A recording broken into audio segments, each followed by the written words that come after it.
We are brought to you by DARPA, otherwise known as the Defense Advanced Research Projects Agency. Listen, they asked me to deliver you this message. It is their fault that your Army veteran father, he has the screaming fits, the mood swings, the night terrors. It's due to that chip that they put in his head. Do not worry. It was only about the size of a postcard. Please just send him into the local VA. We will crack his noggin open like the birth of Athena and get that little nasty bugger computer buddy down to a cool 98 degrees. I think that's the typical temperature they want it hovering at, rather than the 500 or so that it's been running at since 1975. I know that explains a lot of your father's behavior, but listen, I didn't want to be the one to tell you. I'm sure that you figured it out after a while. Folks, this is no roast on veterans. I love my veterans out there. As a matter of fact, I know a lot of them, and they're some of my favorite people to hang out with because, listen, they're very dismissive. They're very dismissive. If you have a lot of concerns, they'll just tell you not to worry about them a lot. Or they're very loud, they don't know how to volume control, and that's another thing that I like about veterans is that they just show you their energy. They're raw, they're real, they're with it. They don't have time for your sensibilities. They don't have time for your civilian casualness. They want to get their point across, and I like that. Ladies and gentlemen, that's why I like to hang out with them. And quite frankly, I like hanging out with veterans. I like being around them. I like their energy. They're just they have an experience of the world that I think very few people will truly understand, where it's they won't, half of the time these people don't like the United States, or they don't like the very things that they are being sent to go take care of. They're we're being sent here. I understand not to defend these people's freedoms. We don't care about the women in this country and their right to vote. In all honesty, but why should we care? These people are halfway across the world. The only reason that we're here is we're servicing people above us and their interest. We're servicing their needs to get contracts. We're servicing their arms munition deals. We are servicing people who are inherently above us. And listen, they were broken down for this purpose. You know how you at your job, you complain that my boss has just got me thinking, he's got me on this schedule. He's got me living by his mentalities. He does not wake you up. Excuse me, Windows Microsoft Defender Summary, my antivirus software. I'm glad that you didn't find any threats during the last whatever. Thank you. I don't care.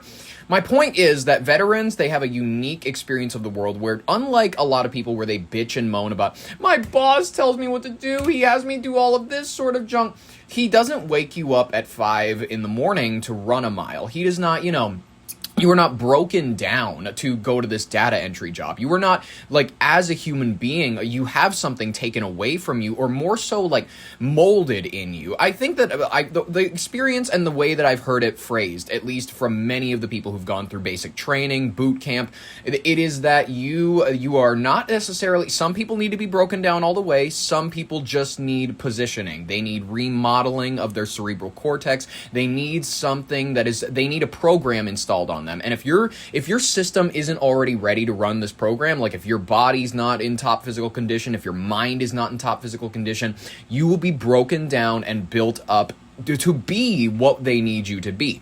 And this, in many instances, for some people, it's rare these days where people go Full Metal Jacket, where they're I am in a whole lot of shit. And then they're sitting in the bathroom, and then they're what is their superior officer? I'm trying to remember all my terms. Their superior officer and whatnot, the guy that was doing night guard and whatnot, he kills the superior officer and then kills himself in front of the night guard.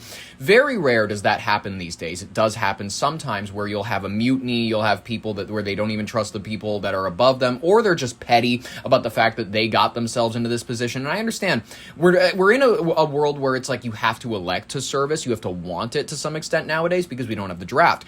So the mentality that a lot of people are going into the armed services with, it's a lot different. It's not more so conscription, where now, back in the days, you could understand why there was a lot more murder. Back in the days, you could the days of Vietnam, where you were forced to go, you were conscripted, literally, you were just grabbed off the streets. It's very Ukrainian, you know what I mean? They're not throwing you into a van, but a bus did come, you know what I mean? To your local town, you had a draft card, you had to show up, and that was a level of dehumanization that Americans were very, very uncomfortable with, and one that by the way, everybody's worried about Iran, everybody's worried about the draft coming back, everybody's worried about the war continuing. Yes, if the war continues, there is going to be escalations of some sorts. However, this is just me like spitballing ideas with you because I treat this as like a podcast. Like I just treat it like a conversation with you. I really feel, and tell me if I'm wrong, you can tell me if you don't share this opinion. I feel like the United States has in many ways, I don't think that the individual leaders have learned their lessons, but I believe that the collective, like the vote,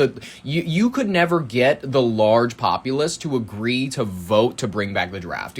Like these people would understand that they will never win an election again. These people that in Congress, they go, we're never declaring that sort of a war again because it's going to decimate my support at home. They understand it's not popular. They understand that the American public, they're not in favor of going to war and wars they don't support. They know that it's going to divide people. They know that I know that it's not the closest we've ever come to another civil war, but the civil rights, the 60s era, all of that, it was a very contentious period already. And then when you threw on the fact that mothers were having to say goodbye to their sons, because of their birthday. By the way, I think July 8th was like the, which is my birthday. It was like it was like the 13th or so number that was called during the draft, the first calling that they did. So I would have been heading over. I would have been doing it. And you know what? It sounds fun. It's cool. I'm okay with the fact that a bunch of people that had my birthday probably died overseas. It means that I'm more unique. Me and, what's his name? Who's the one son? Who's Will Smith's son that he sexually abuses? Jaden Smith. Me and Jaden Smith have the same birthday. That's awesome. By the way, he sexually abuses his son. I don't know if you know that. I don't know if people just talk about it, but the Fresh Prince of Bel-Air, like the slap, is that really, you think that's the worst thing that he's ever done? This man rapes his children. Ladies and gentlemen, influencer killed by her husband after she accused him of being a pedophile on TikTok. This is a prime example of why you should just let the courts hash out your divorce. You should maybe wait until you live in a different city before you accuse your almost ex-husband of being a pedophile on TikTok. From what I could see, she was doing that stupid trend where people are like, they'll fake sitting in front of a camera and it'll be like me getting ready for my Netflix documentary about blank. And then this was her saying me getting ready for my Netflix documentary about being married to someone who was a pedophile. Then after her husband saw that TikTok, naturally he got a little angry. You know what I mean? But I'm a little bit angry, Barry. And he went ahead. He got a little bit angry and murdered her. Now with the disturbing case out of Oklahoma tonight after a social media influencer was allegedly killed by her husband in an apparent murder-suicide. Police say Sarah Gilson was found dead Thursday, as was her husband, Jeremiah Duffy. It comes after Gilson posted this video on TikTok where she accused him of pedophilia. In June, she was granted an emergency protective order against Duffy after police told her he'd been accused of molesting a minor. Officials are still investigating this case. Well, okay, this is why unfortunately, and this happens, unfortunately, there's a lot of pedophiles out in the world, and sometimes you marry them. And unfortunately, what you got to do in this situation is, this man, he looks larger than you. He looks stronger, you know what I mean? He has those raping arms. He has those, I'm in a van and I'm going to grab somebody while they're on their way back home from kindergarten arms. So I don't even blame her for wanting to stick it to her husband a little bit, because admittedly, he took advantage of her, and she trusted him. She thought they were building a life together, and I do believe that's taking advantage of her. It's like, you've lied to this person for so long, and I understand that it's like, this is a horrific desire. This is a horrific internal person to be. I feel as though that, like, the right way to handle this is not to try to talk to 14-year-olds behind your wife's back. It's to go get mental treatment for this, because the idea is there's people who can recognize the idea that they have attractions that are beyond the norms or whatever, people who have fetishes and whatnot, and then there are pedophiles. Then there are people who need mental treatments. They need to be locked up. There are some people that will be menaces to society. And then there's a ton of people, it's like, it's left or wing, it's also like other like, what's it called, the arrangements of the psychology world, where they're going, well, maybe we should just make fake children for these people to fuck. And I'm going, I don't know if that's a great solution to this. I think that maybe getting the desire out of the person, literally, I don't think that we can go inside and cut the tissue out of their brain that makes them desire it, but like mental facilities, like places where these people are interned. They cannot decide when they go home. It's like, you know how they used to try to get the gay out of people and whatnot? Like they used to just lock them up in sanatoriums. There is something to be said for that protects people from the sexual deviants. Not to say that the gays are the sexual deviants. I'm saying that the pedophiles are the sexual deviants, where maybe we need to bring back sanatoriums for them. Speaking of sanatoriums, and generally disgusting places to be, CRAVE in the mall is shutting down. West Acres Mall, Fargo, North Dakota. The popular CRAVE restaurant in West Acres Mall has shut down permanently. Well, okay, I called this place out not even a few episodes ago. I think it was maybe a couple weeks ago, and I was talking about how I haven't been there in maybe almost over a year.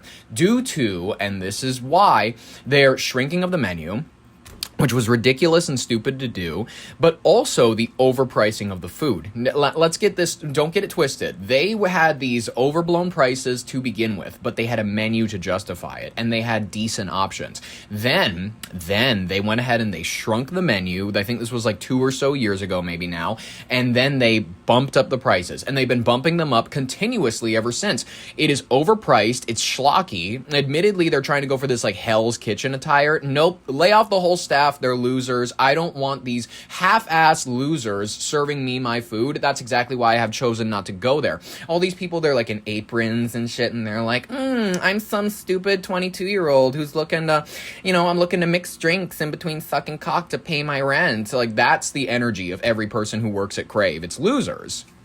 A West Acres Mall staple shutting its doors permanently. Duke Schindler here with Valley News Now, as I am outside of CRAVE here at the West Acres Mall, who recently shut down its operation. Good. CRAVE confirming this on their open table page, saying thank you so much for thinking of us. We know it's disappointing to find out that reservations are no longer available. Is it disappointing? Or is like the fat losers who are like, oh, I'm gonna slob, like they look like Slimer. They look like absolute slobs. They're like, I'm gonna slovenly walk my way in between Best Buy and Best Buy's not even worth walking into, by the way. But Best Buy, I stopped going in there ever since they stopped selling physical media. And physical media, that is the my 2000s brain came in for a second. It's the Blu-ray. And that's another older technology that maybe not a lot of people are interested in, but I like Blu-ray. I buy Blu-ray, I buy DVD. I like owning my movies. I like all those sorts of, I like physical. I like actually owning it, and I understand that GTA is not going to have a physical release, or it kind of is. It's not going to have an actual disc. It's going to be a download digital code inside of like I don't understand it at this point. Is it just supposed to be like a shelf decor? Like it's supposed to fit in among, like, oh, I have GTA 5, I have whatever from my previous consoles, and now I'm just going to slide this one in alongside it, but there's no actual disc inside? That's just kind of retarded to me. But I don't go to Best Buy. I'm not going to CRAVE. The entire eastern side of the mall is kind of dying. The eastern side of the mall, they have the Asian nail salon, which is, not bad, but it makes the entire area smell awful. And I'm pretty sure that's another reason that the CRAVE area is shutting down, because when you're eating at a steak restaurant, just maybe, 30, 40 feet away, you don't want to smell that. You don't want to smell the aggressive alcohol they need in order to get the nails off. They use a lot of products that just, it's very noxious to your, it's awful to walk near, and it burns your nostrils, and whatever. That's just my read on how I don't know that side of the mall is long for this place after they lost Forever 21, Spencer's, and Hot Topic, and that little like Miniso. It's like an Asian little tiny, like they have a bunch of cute stuff. I don't know that's drawing in very many people. I don't see very many people going into Best Buy. I don't see very many people buying brand new Kindle Fires. You know what I mean? It's a non-happening side of the mall. But I guess CRAVE being gone, maybe there's a chance that they'll throw in something that's going to be able to draw in more foot traffic. Maybe they'll be able to throw in something that'll get the kids back on it. I have no idea how it's going to go. But I do have faith in the planners. I do have faith in the organizers. I do have faith in the managers of West Acres. They say that and admittedly, they haven't chosen very great places already. Von Maur, that's a strange, all right, whatever. It's not a great anchor store, but I don't see anyone in there. I don't see anybody getting a loyalty card. I give it maybe less than 5 years, but it's not making it to the 2030s. But I'm just saying, that's just the truth. Crave, who knows? It might be a loss for the worse. It might be a loss for the better, you know? Emailing Valley News Live confirming the closure as well, saying West Acres remains well-positioned. Well-positioned? I'm curious what that means. Also added on that email is that West Acres Mall is fully aware of this, and they've been working to find a replacement for Crave. Well, there you go. For your Valley News Now digital update, I'm Duke Schindler. Duke Schindler, appreciate it. Ladies and gentlemen, that means that maybe they got something in the works for you. Maybe they got something cooking up. Maybe they got a decent restaurant to fill out the hole in our hearts that has been left by Crave, unfortunately.